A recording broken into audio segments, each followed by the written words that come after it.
nyo dito guys, parang cheater yung nakalaban ko. Magkakaroon na ata siya ng 3k Gcash dito.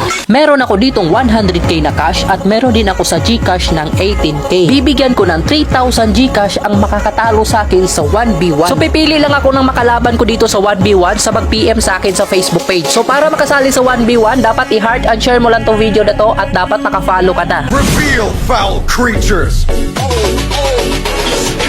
So may nakalaban nga ako dito Chugads, mukhang siya na ata makakatalo sa akin dito. Pero nakita ko yung recall niya dito na walang effects kaya binigyan ko na lang. Tapos dito mukhang nahirapan siya mag-recall kaya tinulungan, ay hindi pala, naka-flicker siya. Pero joke lang, akala niya siguro dito hindi ko siya babalikan. O diba, sana all binabalikan. O ayun, panoorin nyo, natumba siya dito. Ay, ayan, ay, pistot sa kita story eh. Dito pinakitaan ko muna ang recall bago ko binigyan. O ayan, akala mo siguro makakatakas ka pa sa sungkit ko. Mukhang takot na yung kalaban ko dito. Tingnan nyo naman, papasukin ko na lang sa tore. Akala siguro ng tore dito, mabigyan niya ako recall. Tapos dito naawa na ako sa kalaban ko kaya pinagbigyan ko siya dito makatiktok. Kung mananalo siya dito, meron siyang 3k sa Gcash. Ang tanong, kung mananalo siya, di ba?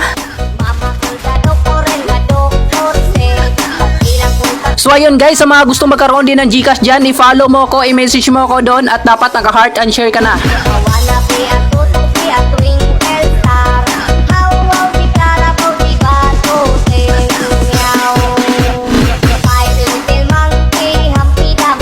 So ayun guys, mukhang nag-e-enjoy siya dito ah. Akala niya siguro dito panalo na siya. Pero ang hindi niya alam, one hit pa rin siya. So sino next? I-PM nyo ako doon sa Facebook page para madali nyo ako makontak. I-heart ka, piling nyo tong video 3 times para makasali ka at i-follow mo na ako. So ito na nga guys, cheater talaga tong nakalaban ko guys. Hindi ko na talaga madedef dito. Kaya yun, congratulations na lang sa'yo idol. Sana all talaga meron na siyang 3k sa Gcash.